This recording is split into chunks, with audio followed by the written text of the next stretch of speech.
Hello students, आज के video lecture में आप सबका स्वागत है। आप देख रहे हैं पाउल इंस्टीट्यूट का ऑफिशियल चैनल यस टीचर और मैं हूं आपका आइल्स टीचर जसविंदर सिंह। तो आज हम करने जा रहे हैं आइल्स राइटिंग टास्क 1 का one of the most important chart, that is pie chart. So आपको पता ही है कि टास्क 1 के जितने भी चार्ट्स हैं इन सब की अपनी अपनी स्पेशलिटी है, यूनिक फीचर्स हैं। तो आज हम देखेंगे कि पाई चार्ट्स के कौन से यूनिक फीचर्स हैं जो आपको राइटिंग करने से पहले पता ही होने चाहिए। हम लोग देखेंगे कि इनको कैसे क्लासिफाई किया जाता है, टाइम बेस्ड और विदाउट टाइम पाई चार्ट्स में क्या फर्क है, क्या अंतर है, कौन सी लैंग्वेज यूज करनी है, language of comparison and contrast और लैंग्वेज ऑफ चेंज। हम देखेंगे कि डाटा को ऑर्गेनाइज कैसे करना है, डाटा सेलेक्ट कैसे करना है, ओवरव्यू में कौन सा इंफॉर्मेशन लिखनी है, BP1 और BP2 में कौन सी इंफॉर्मेशन लिखनी है। और हां, हम लोग कर रहे हैं पाई चार्ट। और आपको बता दें कि इसमें सिर्फ एक ही तरह की वैल्यू को हम डील करते हैं और वो है परसेंटेज। सो परसेंटेज को हम किस तरीके से अलग अलग तरीके से फ्रैक्शंस में लिख सकते हैं, हम इसमें देखेंगे।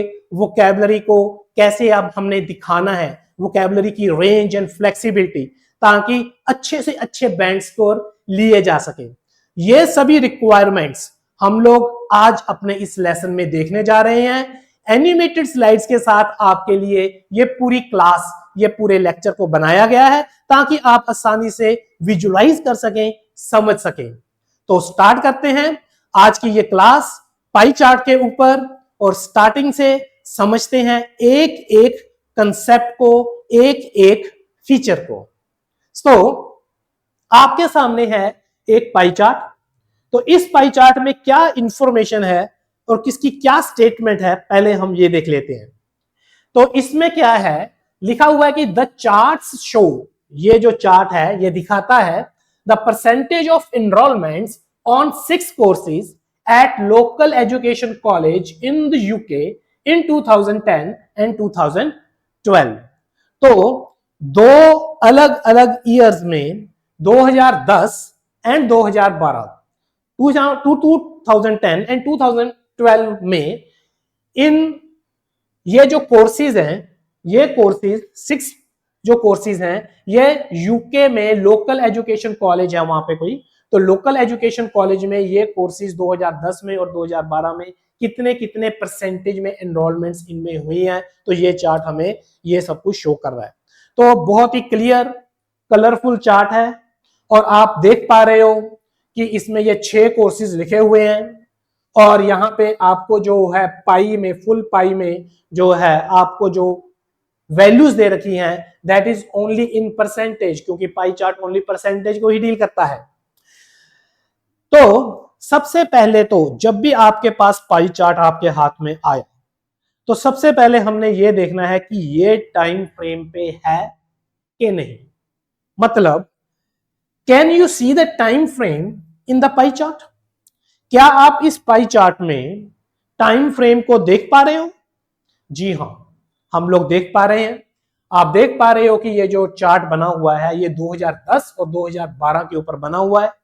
इसमें जितनी भी वैल्यूज हैं वो चेंज हो रही हैं। मान लीजिए ये सबसे ऊपर वाला कोर्स जो है नर्सिंग है, आप देख पा रहे होंगे ये 25.7% एनरोलमेंट्स इस कोर्स में हुई है 2010 में, और जब टाइम चेंज हुआ 2012 में यही जो कोर्स है इसकी जो एनरोलमेंट्स है ये कम हो गई, ये गिर गई और ये 14% पे है। तो आप देख रहे हो कि एनरोलमेंट्स जो हैं वो टाइम के साथ बढ़ रही हैं या कम हो रही हैं। मतलब कि जो वैल्यू है वो टाइम के साथ बढ़ रही है या फिर कम हो रही है, आप इस ग्राफ में देख पा रहे हो। तो डेफिनेटली यस कि हमारे पास टाइम फ्रेम है, तो हमारे पास रनिंग टाइम भी है। तो रनिंग टाइम है इसीलिए तो जो वैल्यूज हैं वो टाइम के साथ बढ़ रही हैं या कम हो रही हैं। जैसे हमने अपने लाइन डायग्राम में देखा था कि एक्स एक्सिस के ऊपर टाइम लाइन रहती है। सो उसी प्रकार आप इस यहां पे देख पा रहे हो कि यहां पे जो टाइम है, टाइम का जो टाइम ड्यूरेशन है, जो टाइम पीरियड है, वो हमें दे रखा है 2010 एंड 2012। सो इस पर्टिकुलर ग्राफ में अगर पूछा जाए कि रनिंग टाइम है, तो आपके माइंड में आना चाहिए यस, रनिंग टाइम है, क्योंकि टाइम के साथ वैल्यूज चेंज हो रही है। दूसरी बात, अगर टाइम के साथ वैल्यू चेंज हो रही है, जी हां हो रही है, तो इसमें हम लैंग्वेज कौन सी लगाएंगे? तो लैंग्वेज ऑफ चेंज लगेगी। लैंग्वेज ऑफ चेंज का मतलब जिसमें increase, decrease, remain constant, fluctuation, जो वैल्यू बढ़ती करती कम होती है, हमें ये जो सब हम बताते हैं, ये लैंग्वेज ऑफ चेंज में बताते हैं। तो जो है इसमें वैल्यूज कम हो रही हैं, वैल्यू बढ़ रही हैं, वैल्यू कम हो रही है, कब? जब ये टाइम पीरियड चेंज होता है। कहने का मतलब जब हम इस पाई से जंप करते हैं इस पाई के ऊपर, ठीक है, तो वैल्यूज बढ़ रही हैं, कम हो रही है, क्योंकि टाइम चेंज हो रहा है, उसके साथ जो है एनरोलमेंट जो है किसी पर्टिकुलर कोर्स में बढ़ रही है, कम हो रही है। तो ये जो है लैंग्वेज, ये जो लैंग्वेज लगेगी उसमें लगेगी language of change. Language of change and language of comparison and contrast भी है इसमें। कैसे? जैसे अगर हम 2010 की बात करते हैं और हम 2012 में अगर हम नहीं जाते, हम विद इन दिस पाई रहते हैं, विद इन दिस पाई। अभी यहां पे जितने भी कोर्स हैं, जितने भी कोर्स हैं 2010 में, इन सब के लिए टाइम जो है वो स्टैटिक है, टाइम चेंज नहीं हो रहा, इजंट इट? तो जितने भी कोर्स हैं, स्पोर्ट्स साइंस, कारपेंट्री, साइकोलॉजी, ये जितने भी कोर्स हैं, ये सब के सब जो हैं, इन सब का टाइम जो है एक ही है, 2010। इसमें टाइम चेंज नहीं हो रहा। तो हम इसमें कंपैरिजन करेंगे, इसमें हम कंपैरिजन करेंगे कि 2010 में कौन से ऐसे कोर्सेज हैं जिसमें सबसे ज्यादा एनरोलमेंट्स हुई और कौन से ऐसे कोर्सेज हैं जिसमें सबसे कम हुई। तो सबसे ज्यादा, सबसे कम, हाईएस्ट, लोएस्ट की जब हम बात कर रहे हैं, that is language of comparison. तो डेफिनेटली इस चार्ट में लैंग्वेज ऑफ कंपैरिजन भी यूज होगी उस केस में जब हम विद इन द चार्ट है, विद इन द चार्ट है। लेकिन जब हम चार्ट से बाहर निकलेंगे और जंप करेंगे, हम जंप करके दूसरे चार्ट में आएंगे, तो टाइम चेंज होगा और उसके साथ वैल्यूज भी चेंज होंगी। तो उस टाइम पे लैंग्वेज ऑफ चेंज लगेगी। आपको समझ में आ गया होगा, यहां पे change and comparison and contrast, हमें दोनों ही तरह की लैंग्वेज यूज करनी है। इसके बाद क्या इसमें स्टैटिक टाइम है? देखिए, या तो रनिंग टाइम होगा या स्टैटिक होगा। इसमें हमें रनिंग टाइम है हमारे पास 2010 टू 2012, डेफिनेटली इसमें हमारे पास स्टैटिक टाइम जो है वो नहीं है। हम टेंस कौन सा यूज करेंगे? हम टेंस यूज करेंगे जो भी इसमें पास्ट, जो भी इसमें टाइम दिया हुआ है उसके हिसाब से, एज पर ग्राफ। तो एज पर ग्राफ जो हमें दिया हुआ है, तो वो हमें दिया हुआ है पास्ट टेंस, तो हम पास्ट टेंस यूज करेंगे। स्टैटिक लैंग्वेज इसमें अगर हम देखेंगे, स्टैटिक टाइम जो है वो हमारे पास नहीं है। अगर हम पूरे ग्राफ की बात करें तो हमारे पास रनिंग टाइम है। तो ये जो इंफॉर्मेशन है, ये आप पहली बार में ही अपने आपके दिमाग में आ जानी चाहिए कि भाई हमने सबसे पहले क्या देखना है, क्या ये टाइम फ्रेम के ऊपर है या नहीं है। ये पर्टिकुलर चार्ट जो है ये टाइम फ्रेम के ऊपर है, इजंट इट? मैं आपको वो भी एग्जांपल अभी दिखाता हूं कि जो चार्ट्स टाइम फ्रेम के ऊपर नहीं होते हैं, कि आप इन दोनों के बीच में डिफरेंस देख पाए। ठीक है जी। अभी आप इस पर्टिकुलर चार्ट को देखिए। अगर मान लीजिए यहाँ पे, जो यहाँ पे 2010 लिखा हुआ है, यहाँ पे 2012 लिखा हुआ है, मान लीजिए यहाँ पे टाइम ईयर्स में ना देके आपको यहाँ पे लिखा रहता कि ये जो पूरा चार्ट है, ये जो ग्राफ है, ये दिल्ली कॉलेज का है और ये जो ग्राफ है ये मुंबई कॉलेज का है, इजंट इट? तो आप क्या करते? तो अभी क्या होता कि टाइम हमारे पास नहीं है, हमें सिर्फ दो कॉलेजेस का नाम दिया हुआ है कि इस कॉलेज के अंदर ये वाले जो कोर्स हैं इतने इतने परसेंटेज की एनरोलमेंट है, और जो दूसरा जो कॉलेज है उसके अंदर जो वही कोर्स जो है उनकी एनरोलमेंट्स कितनी है। तो आपको ये चार्ट्स दिखाता। तब उस केस में क्या होता कि जब आप यहां से जंप भी करते, मान लीजिए कि नर्सिंग में 25.7% जो कॉलेज 25.7% एनरोलमेंट्स हैं, हम बोलते कि जो नर्सिंग में 25% एनरोलमेंट्स हैं दिल्ली कॉलेज में, जबकि मुंबई कॉलेज में वो जो है 14% है, वो कम है। तो इसमें हम ज्यादा कम की बात करते तो यहाँ पे लैंग्वेज ऑफ चेंज नहीं लगनी थी, इजंट इट। तो आप समझ गए होंगे कि ये हो सकता है कि यहाँ पे टाइम दिया हुआ हो और जहां पे टाइम ना दिया हो। अगर दिया हुआ है तो हम जब आप यहाँ से जंप लेंगे तो यहाँ पे लैंग्वेज ऑफ चेंज लगेगी, और अगर नहीं दिया हुआ तो यहाँ पे लैंग्वेज ऑफ चेंज नहीं लगेगी, आप इंक्रीज डिक्रीज नहीं यूज कर पाओगे। उसके एग्जाम्पल जैसे कि आप यहाँ पे अभी देखो, इस चार्ट में आप देखिए, अभी ये चार्ट है, इसकी इंफॉर्मेशन पढ़ लेते हैं पहले। स्टेटमेंट लिखा हुआ है द पाई चार्ट्स बिलो, ये जो पाई चार्ट्स हैं नीचे वाले, कंपेयर वाटर यूजेज, ये वाटर यूजेज कंपेयर करते हैं in San Diego, California and rest of the world. ठीक है, यहां पे ये सैन डायगो काउंटी है, इसके बाद कैलिफोर्निया एंड वर्ल्ड वाइड। ठीक है, ये 3 कैटेगरीज हैं, और इसके बाद इसके अंदर जो कैटेगरीज है वो है residential, industrial and agriculture, isn't it. तो आप देखिए क्या इसमें आपको कहीं पे भी टाइम दिख रहा है? हमारा पहला काम क्या है कि हमने देखना है कि क्या इसमें टाइम फ्रेम है। तो आप देखिए क्या इसमें टाइम फ्रेम है। ठीक है, is there any time frame? Can you see the time frame in this chart? Answer is no, यहां पे भी हमें टाइम नहीं दिख रहा, इजंट इट। इसका मतलब है कि रनिंग में टाइम नहीं है, डाटा टाइम के साथ चेंज नहीं हो रहा है, और यहाँ पे हमारे पास कोई स्टैटिक टाइम भी नहीं लिखा हुआ। So there is no time given in this chart. ठीक है, ना तो रनिंग और ना ही स्टैटिक। तो हमारे पास जो होगा, क्या रनिंग टाइम है? बिल्कुल नहीं, नहीं है।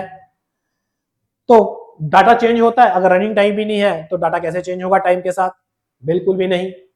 लैंग्वेज कौन सी यूज करोगे? जस्ट एक language, that is language of comparison. कहने का मतलब अगर हम इसके बीच में भी हम बोलेंगे तो हम बोलेंगे कि भाई कौन सा, जैसे रेजिडेंशियल के लिए पानी यूज हो रहा है सैन डायगो काउंटी में, तो रेजिडेंशियल के लिए पानी जो काउंट हो रहा है तो वो कितना हो रहा है, ठीक है, और एग्रीकल्चर इंडस्ट्रियल के लिए कितना हो रहा है, तो इनमें कंपैरिजन होगा।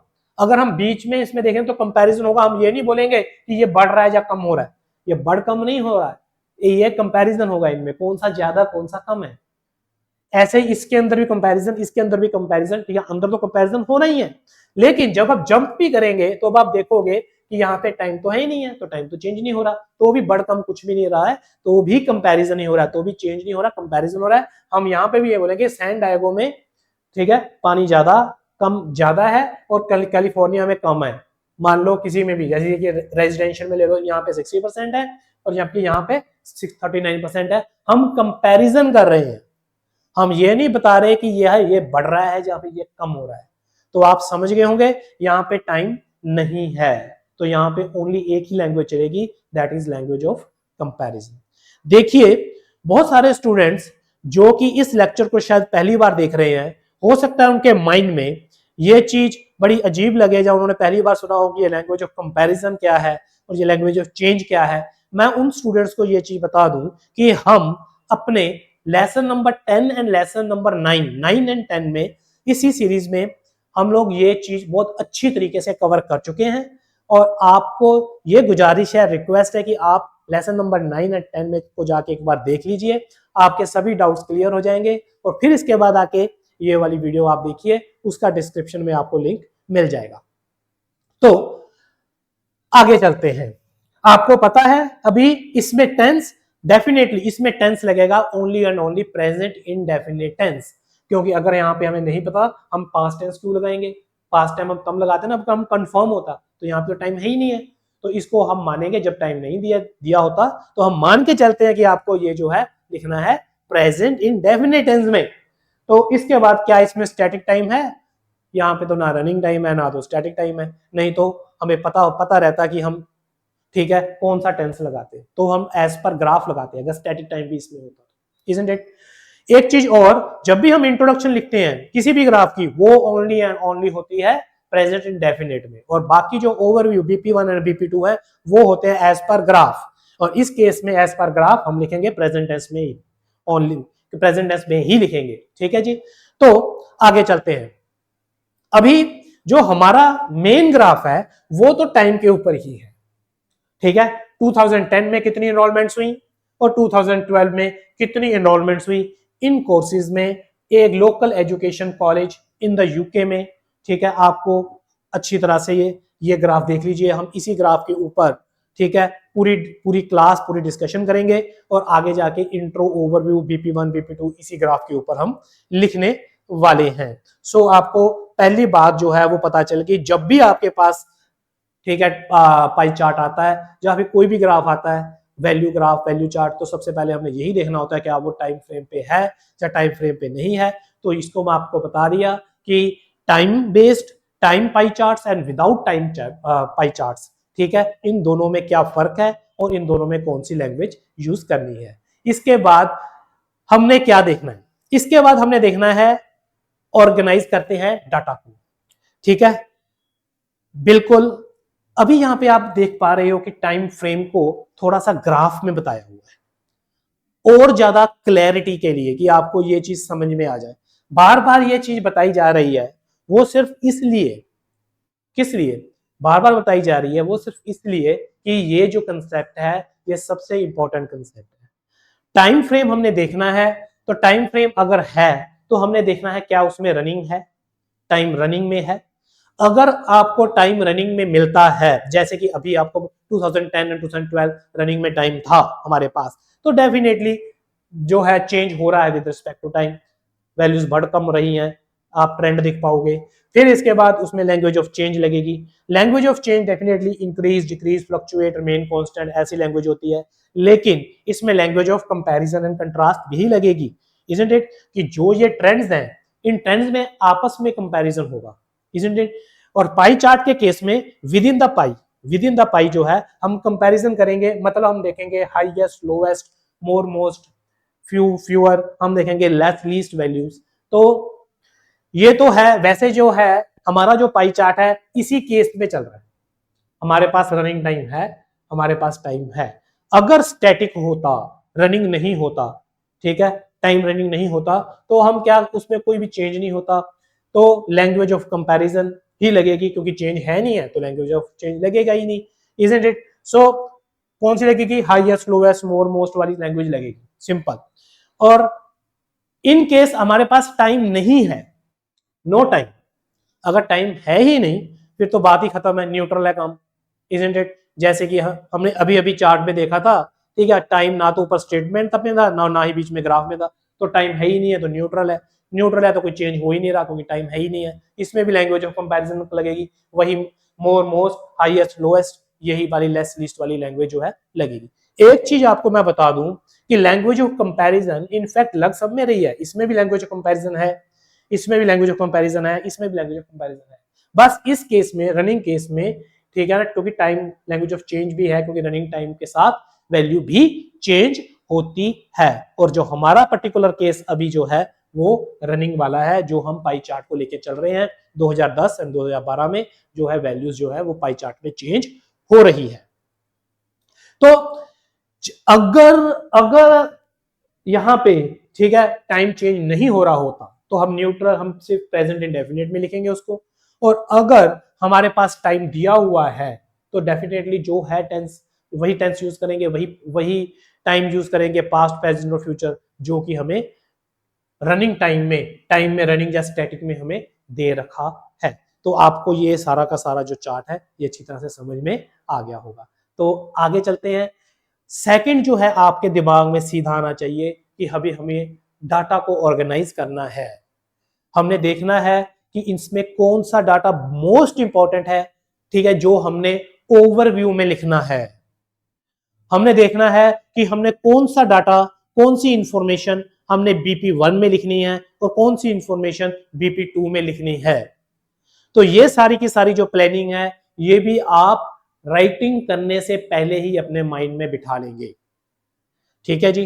तो सबसे पहले हमने देखा था कि टाइम फ्रेम है कि नहीं है, उसके ऊपर लैंग्वेज कौन सी लगेगी। अभी हम तीसरे नंबर पे जो देख रहे हैं वो देख रहे हैं कि इंपॉर्टेंट डाटा कौन सा है, इसको पढ़ना कैसे है।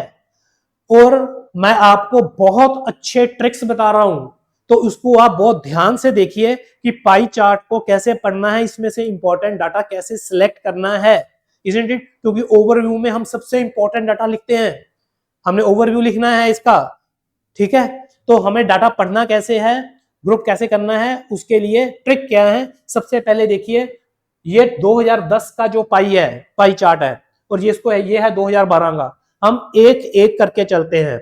जो सबसे पहले आप देखोगे सिर्फ 2010 में।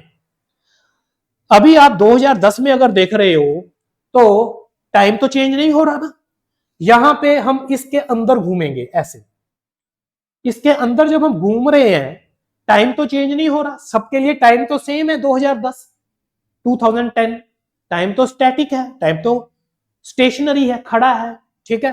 तो हम देखेंगे कि कौन सी वैल्यू सबसे ज्यादा है, कौन सी वैल्यू सबसे कम है। हम कंपेयर करेंगे, कंपैरिजन में जाएंगे, हम चेंज में नहीं जाएंगे, को मतलब ज्यादा कम में नहीं जाएंगे, बढ़ना और कमना, सॉरी इंक्रीज डिक्रीज में, ठीक है?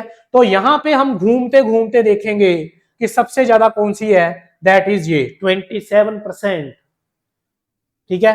तो ये रॉयल ब्लू में 27% जो है, ये क्या है? Social studies.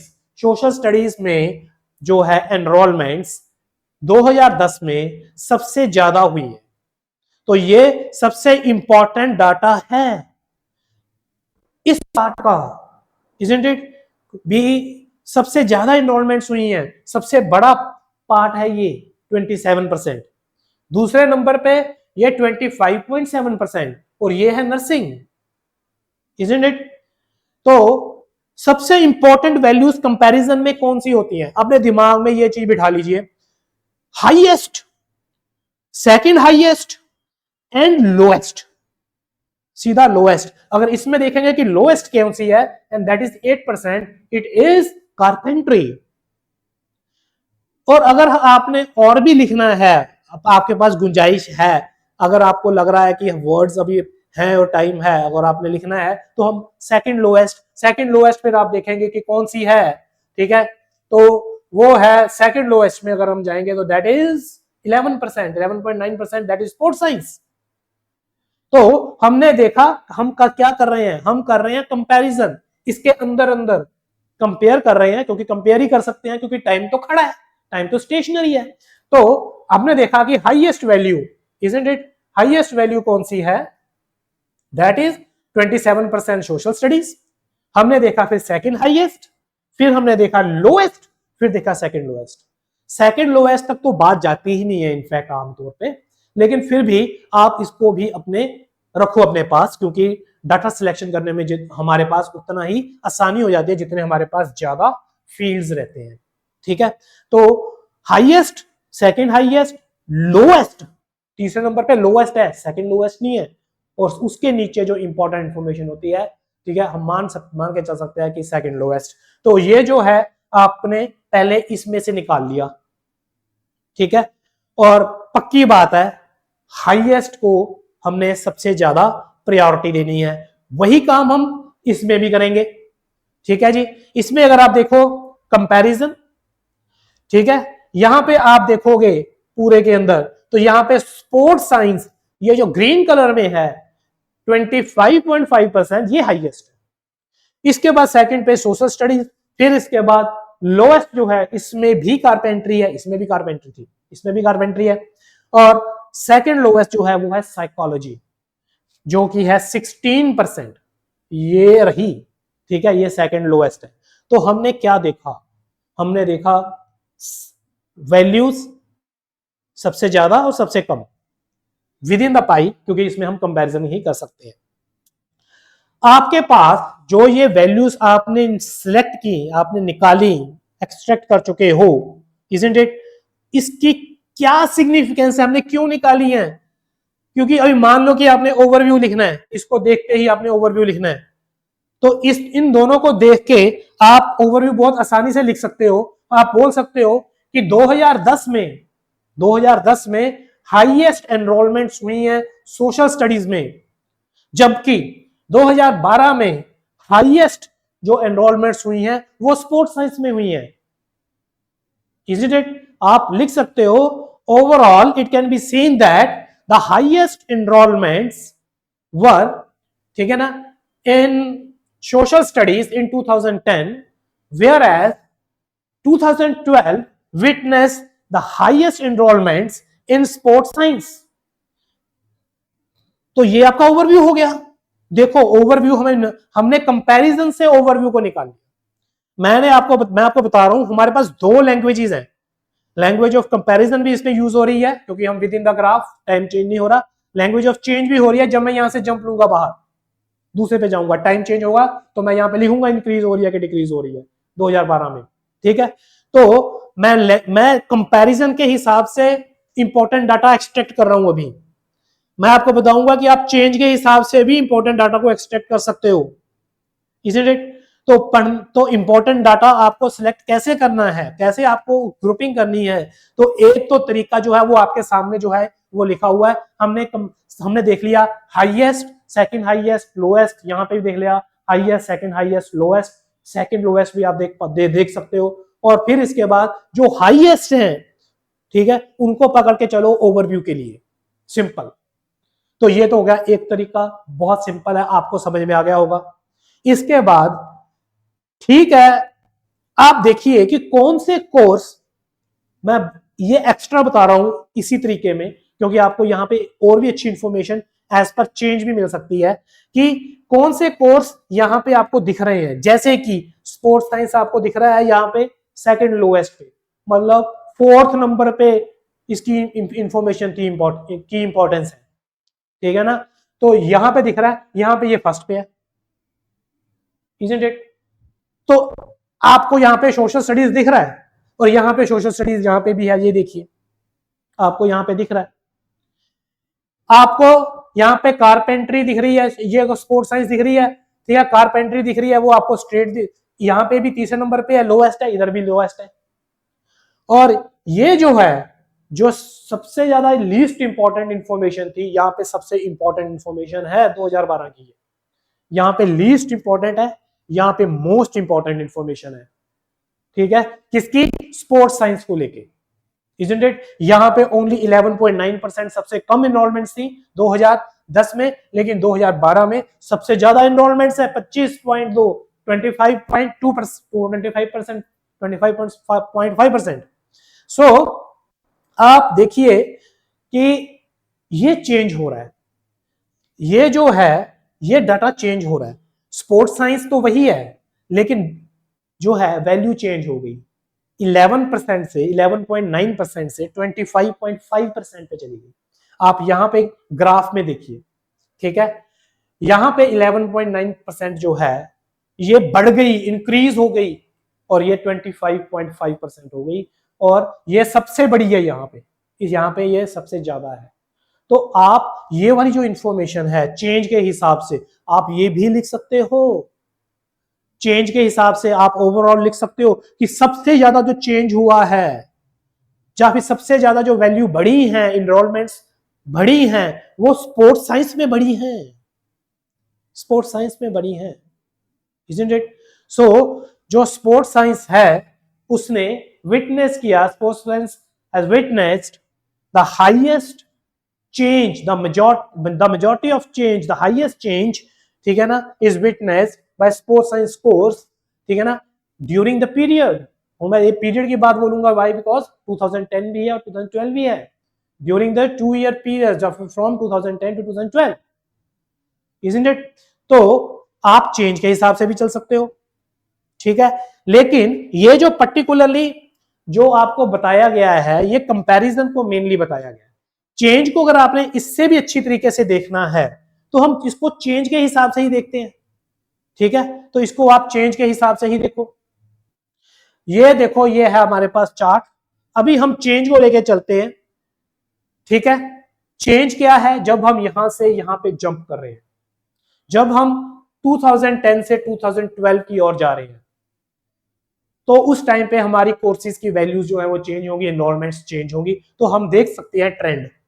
जैसे कि हमने आपको लाइन डायग्राम में बताया था कि फर्स्ट पॉइंट देखिए और लास्ट पॉइंट देखिए, यहां पे तो है ही 2, isn't it? तो उन दोनों का डिफरेंस देखिए, तो उसको हम बोलते हैं ट्रेंड, ठीक है। तो ट्रेंड बढ़ता भी है और ट्रेंड कम भी होता है। तो मोस्ट इंपोर्टेंट इंफॉर्मेशन कौन सी होगी चेंज को लेके, जिसका ट्रेंड सबसे ज्यादा है, जहां फिर ज्यादा है, ज्यादा बढ़ रहा है या ज्यादा गिर रहा है। अगर हम चेंज की बात कर रहे हैं तो चेंज बढ़ भी सकती है और कम भी हो सकती है, ये इंक्रीज में भी जा सकती है और डिक्रीज में भी जा सकती है। ठीक है, चेंज का मतलब वो चेंज है, ठीक है, चाहे बढ़े चाहे कम हो। तो हमारा ध्यान इसमें नहीं है कि वो पॉजिटिव है, नेगेटिव है, बढ़ रही है या कम हो रही है। हमारा इस केस में पर्टिकुलर ध्यान इसमें है कि चेंज ज्यादा कौन सा हो रहा है, चाहे वो बढ़ रहा है चाहे वो कम हो रहा है। तो ट्रेंड जो है वो कौन सा ज्यादा है, चाहे वो ट्रेंड बढ़ रहा है चाहे वो कम हो रहा है। तो ये ट्रेंड क्या मतलब क्या है, लास्ट पॉइंट जो है, last value minus initial value, isn't it? So आप ये देख पाओगे अगर हम माइनस करते हैं, आप अगर इसको आप एनालाइज करोगे, ठीक है, जैसे कि स्पोर्ट्स साइंस कोर्स जो है, इसमें स्पोर्ट्स साइंस कोर्स में सबसे ज्यादा चेंज हो रहा है। जब भी अभी मैंने आपको पीछे बताया था, ठीक है, कितना हो रहा है, दैट इज 13.6। कैसे पता चला, देखिए स्पोर्ट्स साइंस कोर्स जो है, स्पोर्ट्स साइंस कोर्स ये है ग्रीन में, यहां पे है 11.9 और यहां पे है 25.5। 25.5 माइनस 11.9 जो है वो होगा 13.6। मतलब चेंज कितना हुआ, 13.6।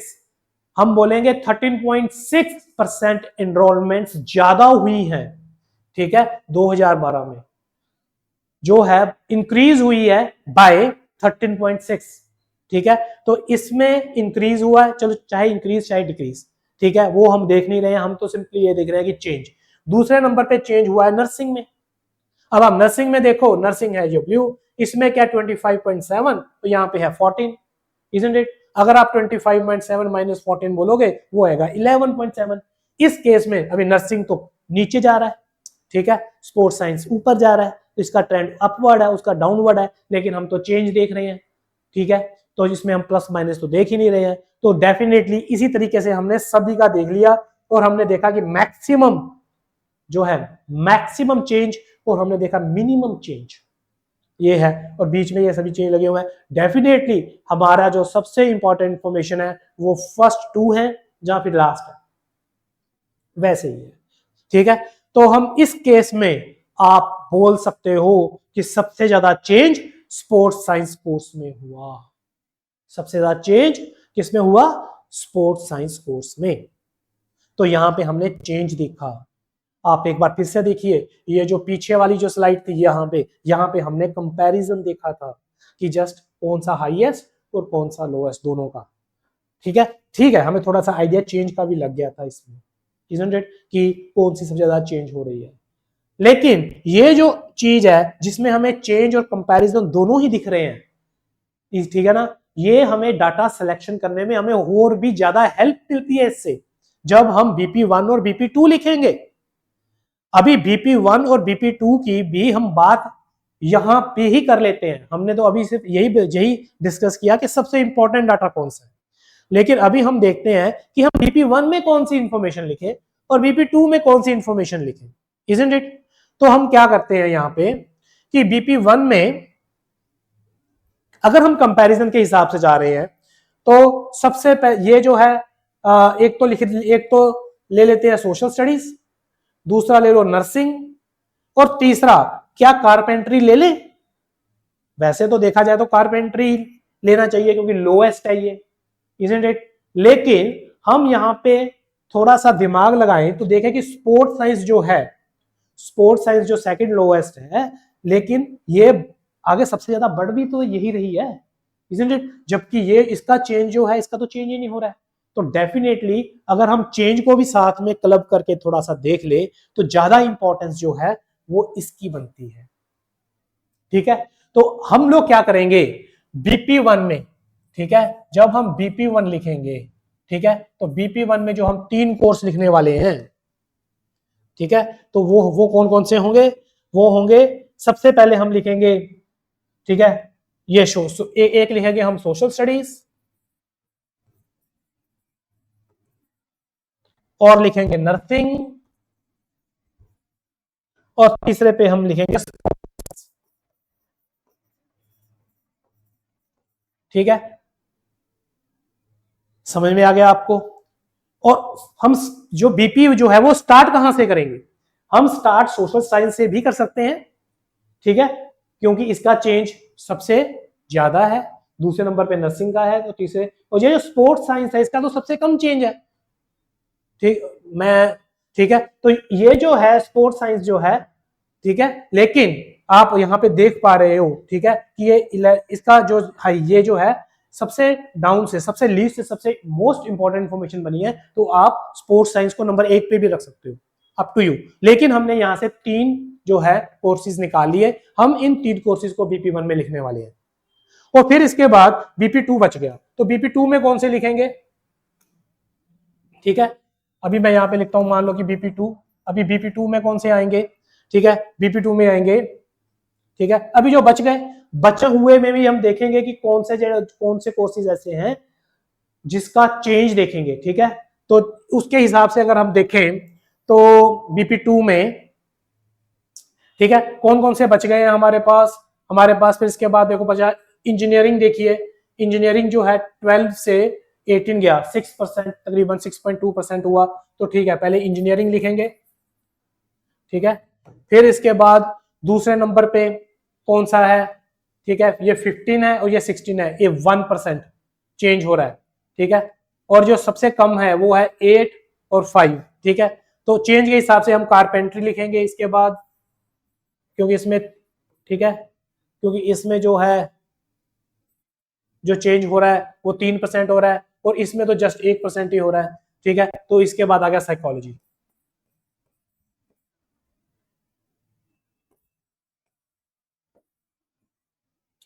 तो एक ही पैटर्न लेके चलना है, चेंज लेके चल रहे हो या फिर कंपैरिजन लेके चल रहे हो, समझ में आ गया। तो हमने BP1 और BP2 में से डाटा जो है वो एक्सट्रैक्ट कर लिया, आपको पता है कि BP1 में मोस्ट इंपॉर्टेंट लिखते हैं, तो हमने मोस्ट इंपॉर्टेंट डाटा पहले उठाया, और BP2 में हम जो लिखेंगे वो लिखेंगे लीस्ट इंपॉर्टेंट, जो बच गए हैं उनमें से सबसे इंपॉर्टेंट कौन सा वो सबसे पहले, फिर इसके बाद बाद में। तो ये हो गया आपका ऑर्गेनाइजिंग, आपने BP1 BP2 कैसे लिखना है। अभी तो मैंने इस चार्ट को देख के लिखा, ठीक है, अभी मान लो आपके पास ये जो चेंज वाला जो चार्ट था, ठीक है, चेंज वाला जो चार्ट है इसको हम देख के लिखते हैं। अभी देखो आप ये भी लिख सकते हो, ठीक है, कि ये अगर पॉजिटिव नेगेटिव हमने ये ले लिया, अभी पॉजिटिव का मतलब है कि ये पॉजिटिव चेंज है, बढ़ रहा है, ठीक है, स्पोर्ट्स साइंस जो है ये बढ़ रही है, नर्सिंग कम हो रही है, इंजीनियरिंग बढ़ रही है, सोशल स्टडीज कम हो रही है, और इसी तरीके से आप नीचे देख पा रहे हो, ठीक है। तो आप BP1 में कौन सी लिखना है, देखिए या तो मैं इसको हटा देता हूं, ठीक है, जस्ट आप चेंज देखो, अगर मैं चेंज के हिसाब से लिखूंगा फिर से वही बात होगी कि सबसे पहले स्पोर्ट्स साइंस आएगी, फिर इसके बाद नर्सिंग आएगी, ठीक है, और फिर इसके बाद इंजीनियरिंग, यहां पे क्या लिखा हुआ है इंजीनियरिंग, तो ये 3 जो है हम ले लेंगे BP1 में, और नीचे वाली जो 3 है ये ले लेंगे BP2 में, सिंपल, इजंट इट। अगर आप पॉजिटिव नेगेटिव के हिसाब से भी चल सकते हो, इजंट इट, कि जो इंक्रीज हुए हैं इनमें से हम देख लेंगे कि जो इंक्रीज हो रहे हैं इनरोलमेंट्स जिसमें हो रही हैं उनको BP1 में लिखेंगे, और जो डिक्रीज हो रही है उनको BP2 में लिख रहे हैं, ठीक है, बिल्कुल सीक्वेंस वाइज, सबसे ज्यादा कौन सा बड़ा, सबसे ज्यादा स्पोर्ट्स साइंस, और फिर इसके बाद इंजीनियरिंग, और फिर इसके बाद साइकोलॉजी, ये तीनों BP1 में आएंगे, और फिर इसके बाद नर्सिंग हो गया, सोशल स्टडीज हो गया, एंड कारपेंट्री जो नेगेटिव वाले हैं जो कम हुए हैं ये BP2 में चले जाएंगे, इजंट इट। तो इस तरीके से भी लिखा जा सकता है। तो आप चाहे पॉजिटिव चेंज और नेगेटिव चेंज के हिसाब से लिखो, चाहे आप पॉजिटिव चेंज और नेगेटिव चेंज को छोड़ दो, आप सीधा लिखो, ठीक है, कि चेंज किस में ज्यादा हुआ है किस में कम हुआ है, वैसे लिखो। तो ये भी ये चेंज के ऊपर है, आप BP1 जो है और BP2 में जो डाटा है वो लिख सकते हो, और इसी यही मेथड है, डेफिनेटली आपको देखना तो होगा, ठीक है, हाईएस्ट, सेकंड हाईएस्ट, लोएस्ट, आपको देखना होगा मैक्सिमम ट्रेंड और सेकंड मोस्ट जो है ट्रेंड, हाईएस्ट ट्रेंड, और इसके बाद लोएस्ट ट्रेंड, ये चीजें तो है जो है इन्हीं के ऊपर पूरा का पूरा चार्ट जो है उसकी सिलेक्शन होती है, डाटा सिलेक्शन होती है, और आपने ओवरव्यू लिखना है, BP1 लिखना है, BP2 लिखना है, ठीक है जी, बहुत बढ़िया। अब हम देखेंगे परसेंटेज। देखिए पाई चार्ट सिर्फ परसेंटेज को ही डील करता है और कुछ भी नहीं, सिर्फ परसेंटेज। परसेंटेज को आप हर बार एक ही तरीके से नहीं लिखेंगे। जैसे कि मान लीजिए कि आप वैल्यू है 25%, ठीक है, तो आपने लिखा 25%। नेक्स्ट आपने जो लिखी वैल्यू दैट इज मान लीजिए 30%, फिर लिखिए 40%। मतलब कहने का मतलब है आप वैल्यू लिख रहे हो, ठीक है, जैसे कि 20% किसी एक का, फिर 30%, फिर 40%। आप पूरे ऐसे में, ठीक है, पूरे के पूरे जो आपके टास्क का रिस्पॉन्स है, राइटिंग रिस्पॉन्स है, उसमें आप ये न्यूमेरिकल वैल्यू लिख रहे हो, ठीक है, विद ये परसेंटेज मार्क आप न्यूमेरिकल वैल्यू लिख रहे हो। तो ये आप न्यूमेरिकल वैल्यू बार बार नहीं लिखनी है, ठीक है। आप परसेंटेज को फ्रैक्शंस में भी लिख सकते हो। तो उसको आप फ्रैक्शंस में कैसे लिखोगे, ठीक है, उसको हम आज डिस्कस करने वाले हैं। आपके बैंड स्कोर, आपकी वोकेबलरी पार्ट जो है, उसमें आपको बहुत सारे मार्क्स आपको मिल सकते हैं, बैंड स्कोर आपको ज्यादा मिल सकते हैं, ठीक है। तो इसको आप बहुत ध्यान से देखिए। मान लीजिए कि आपने 25% ही लिखना है, ठीक है, तो 25% को आप और वर्ड्स के अंदर कैसे लिखोगे, इज़न्ट इट? आपने ऐसे नहीं लिखना कि 25%। क्या हम ऐसे लिख सकते हैं इन वर्ड्स, जैसे कि हम चेक के ऊपर लिखते हैं रुपीज 2500, ऐसे क्या आप जस्ट वर्ड्स में लिख सकते हो 25% को? नहीं लिख सकते। तो आपने ऐसे नहीं लिखना, तो आप क्या करोगे, ठीक है। तो मेनली, ठीक है, 25% को 25% को आप क्या लिखोगे? पहली बात तो ये है क्वार्टर। अगर मैं इसको जनरल सेंस में बोलूं, जनरल जो पार्ट है, ठीक है, पोर्शन है, 25% का जो पोर्शन रहता है, ये जो है इसको हम क्वार्टर बोलते हैं। तो हम इसको बोल सकते हैं 1 क्वार्टर या फिर अ क्वार्टर, ठीक। आप इसको लिख सकते हो 1/4, क्योंकि 25% है, 25% का मतलब है 25/100, इजंट इट? तो ये कितना हुआ? 1/4। अभी ये हुआ 1/4। तो ये जो 1/4 है, ठीक है, इसको आप क्या क्या क्या क्या लिख सकते हो? आप लिख सकते हो 1/4। क्या लिख सकते हो? 1/4। लेकिन आप ध्यान दीजिए, 1/4 जब आप लिख रहे हो तो यहां पे हाइफन लगा हुआ है, हाइफन। आप लिखोगे 1, यहां पे हाइफन है, डैश, फिर इसके बाद लिखोगे फोर्थ। और फोर्थ के स्पेलिंग देख लीजिए, FOURTH, और स्टूडेंट्स लिखते हैं FORTH। थोड़ा सा ध्यान से, 1/4, ठीक है। और आप यहां पे लिख सकते हो 1/4, आप लिख सकते हो 1/4। तो 25% अगर आपने वैल्यू लिखनी है तो उसको लिखने के कितने तरीके हो गए? 3 तरीके, ठीक है। आप लिख सकते हो अ क्वार्टर, आप लिख सकते हो 1/4, आप लिख सकते हो 1/4, ठीक है। तो समझ में आ गया। इसी तरीके से हम बाकी की एग्जांपल्स लेके चलते हैं। मान लीजिए क्या आ गया आपके पास 75%। अभी 75% को आप क्या लिखोगे? Isn't it? सिंपल सी मैथमेटिक्स है। देखिए, थोड़ा सा मैथमेटिक्स आपको, अगर आपको नहीं इतनी प्रैक्टिस, तो थोड़ा सा करके देख लीजिए। और ये क्या है? 25 इंटू 3 इज इक्वल टू 75%। तो ये 3 है ना, तो 3 टाइम्स है, मतलब इजंट इट? कितना है ये? 3 टाइम्स है। तो अगर 3 टाइम्स है तो ये इसमें कितने क्वार्टर हैं? 25% प्लस 25% प्लस 25%, तभी बना। तो ये 3 क्वार्टर हो गए, 1 2 3। तो मैं यहां पे लिखूंगा 3 क्वार्टर्स। पीछे एस लगाना है ध्यान से, अगर कहीं 3 क्वार्टर नहीं लिखना, 3 क्वार्टर्स, इजंट इट? तो 3 क्वार्टर्स आप लिखोगे, ठीक है। अच्छा, यहां पे क्या आएगा? अगर हम बिल्कुल इसके बाद फ्रैक्शंस में लिखेंगे, फ्रैक्शंस में लिखोगे, देखिए दैट इज 3/4, इट इज 3/4। तो हम क्या बोलेंगे इसे? ठीक है, ये है 3/4। क्या है? 3/4। अभी आप देखिए, यहां पे था फोर्थ, यहां पे है फोर्थ, यहां पे देखिए एस लगा हुआ है पीछे। तो ये एस कहीं भूल मत जाइएगा, क्योंकि ये जो है प्लूरल हो गया, यहां पे 1/4 प्लस 1/4 प्लस 1/4, ये 3 पोर्शन है, तो ये 3 अलग अलग पोर्शन है, तो इसलिए प्लूरल बन गया, ये बन गया 3/4, FOURTHS। तो इसको आप ध्यान रखिए, तो 3/4 लिखना है यहां पे। और यहां पे डेफिनेटली 3 इन 3 भाग, किसमें? 4 में से, तो 3 इन 4, तो ये हो गया हमारा 3 इन 4। चलो जी नेक्स्ट देखते हैं, दैट इज 33%। आप 33% को क्या लिखोगे? अभी सिंपल सी बात है, 33% जो है ये कितना होगा? ठीक है, ये हो गया 1/3। कितना है ये? 1/3। ठीक है, तो 33/100, ठीक है, ये पूरा कटता नहीं है, ठीक है, लेकिन ये थर्ड पार्ट है, ठीक है। अगर 33/100 जो है ये पूरा नहीं कटता, 99 से कटता है, 100 से नहीं कटता, 99 से कटता है।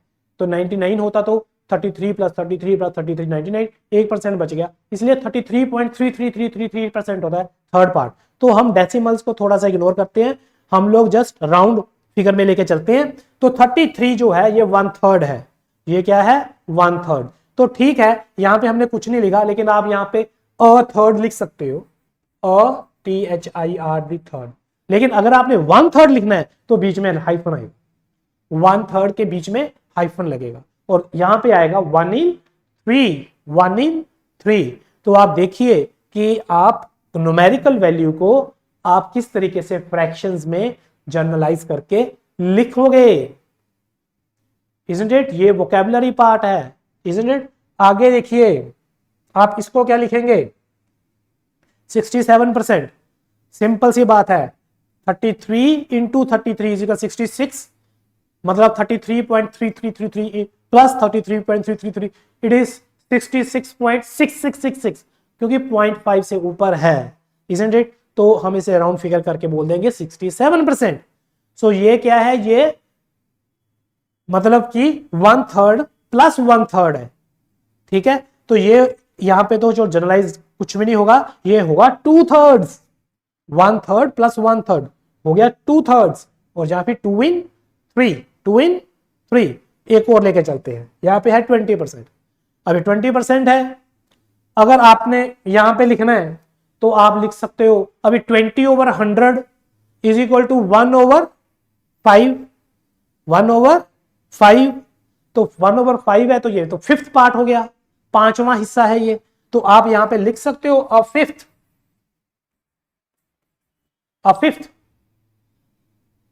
1/5 और 1/5 और 1/5। समझ में आ गया जी? आगे चलते हैं, अभी आपको पता चल गया, आप भी जल्दी जल्दी देखते हैं। 80% है, तो ये 20%, 1/5 का 4 टाइम्स है, 20 इंटू 20, 20 प्लस 20 प्लस 20 प्लस 20, तो ये हो गया 4/5, तो ये बन गया 4/5, 4 इन 5, ठीक है। और इसी तरीके से 10% है, तो 10% तो ओनली 1 इन 10 ही हो गया, आप इसको अ 10th बोल सकते हो, अ 10th, a tenth part, then portion, is it? बोल सकते हो, और अदरवाइज 1 इन 10 एंड 1/10 हो गया जी। ओके, इसी तरीके से फिफ्थ, ये 20th पार्ट हो गया, मतलब 5 ओवर, सिंपल सी बात है, 5%, मतलब 5/100, मतलब 1/20, 1/20, तो ये हो गया 1/20th, 1 इन 20। आप ध्यान दीजिए, पीछे लगा है IETH, IETH, थोड़ा ध्यान दीजिए, ठीक है, स्पेलिंग गलत नहीं होने चाहिए, अदरवाइज वहां पे लिख दीजिएगा 1 इन 20, ठीक है जी। ओके, आगे देखते हैं, that is 50 is just a half, इसको आप अ हाफ या फिर 1/2 भी लिख सकते हो, ठीक है। उस केस में आप आगे 1 इन 2 ऐसे नहीं लिखा जाता, ठीक है। आ गया 70%, मान लीजिए 70 आ गया, अभी 70/100 इज इक्वल टू 7/10, और ये आगे कटता नहीं है, तो ये 7 पार्ट्स है 10 के अंदर, ठीक है। तो हम बोलेंगे 7 इन 10, इसको क्या बोलेंगे? 7 इन 10, और क्योंकि ये 10th पार्ट है 7 का, तो होगा 7 10th, एस पीछे लगेगा क्योंकि ये प्लूरल है, क्योंकि ये प्लूरल है। तो आपको पता चला कि इसको हमने कैसे कैसे करना है, कैसे कैसे लिखना है। ठीक है, बहुत बढ़िया। अभी मान लीजिए कि थोड़ा सा ऊपर नीचे है, हमने मान लीजिए क्वालिफायर्स लगाने हैं। मान लीजिए आपके पास आ गया 30%। अभी हम पता है, अभी हम लेंगे रेफरेंस। हम रेफरेंस कहां से लें? हम रेफरेंस ले लो 33 से। ठीक है, तो रेफरेंस पॉइंट क्या होगा? पास वाला कौन सा हो गया? 33%। आप रेफरेंस लो 33, आप रेफरेंस लो 50, आप लो 25, 10, 20, ये जो है रेफरेंस लिए जाते हैं। तो यहाँ पे है 30, तो हम रेफरेंस ले 33। 33 क्या? 1/3। ये 1/3 से कम है। ठीक है, तो हम इसको लिख सकते हैं less than a third. Less than आप लिख सकते हो लेस देन अ थर्ड, आप लिख सकते हो लेस देन 1/3, लेस देन 1/3। तो मतलब ये एक तरह नहीं, तीन तरीके से ही लिखा जा सकता है। आगे आप लगाना है लेस देन, क्योंकि आप देख पा रहे हो कि 2-3% कम है। ठीक है, 2-3% जो है वो 30 जो है वो कम है। आप अगर जस्ट उसको क्या दे रहे हो, रफ आइडिया दे रहे हो, ठीक है, तो बोल दोगे लेस देन। अगर आपने एग्जैक्ट बताना है तो आगे आप इसके आगे कॉमा लगा के बता दोगे कितना है, एट 30%। ठीक है, तो मान लीजिए 35 है, ये 33 के हम रेफरेंस लेते हैं, 33 से ऊपर है, तो हम इसको बोल देंगे more than a third, more than 1/3, वो मोर देन 1/3।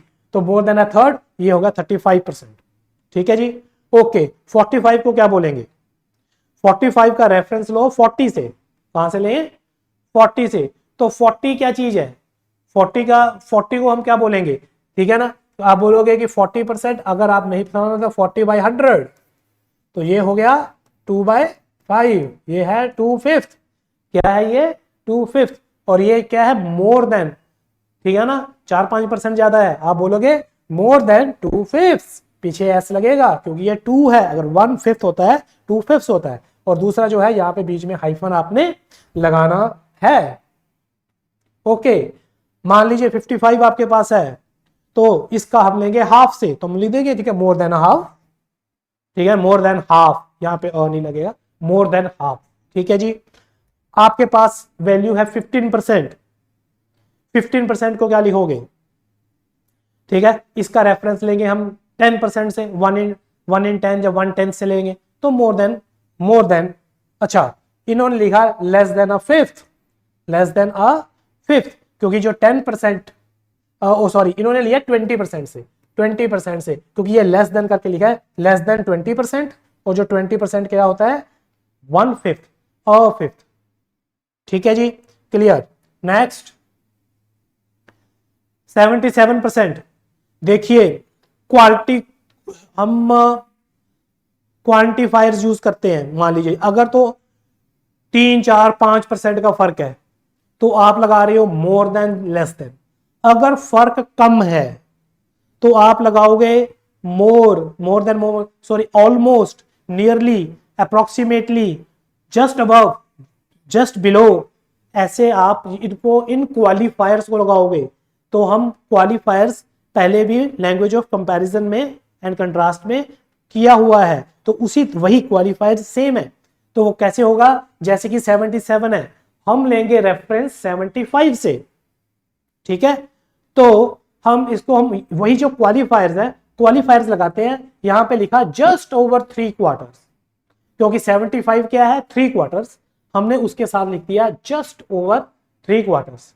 इसी तरीके से 77 को, ठीक है, 77 ये सेम ही है, तो आप अप्रोक्सीमेटली 3/4। मान लीजिए 49 है, 49% है, तो आप इसको क्या लिखोगे? Nearly, almost. ठीक है, तो हमने लिख दिया जस्ट अंडर अ हाफ। ठीक है, यहां पे क्या आ गया? जस्ट अंडर, उसके बिल्कुल नीचे आप लिख सकते हो nearly a half, nearly a half. ठीक है, तो ये सारे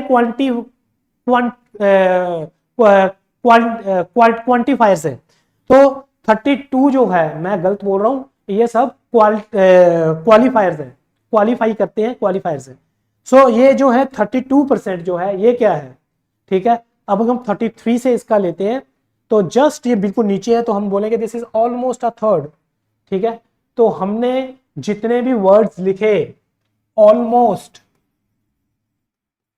nearly, approximately, just above, just under और बिलो, जस्ट अंडर, ये जो है अगर डिफरेंस बहुत कम है तो इनको यूज करेंगे।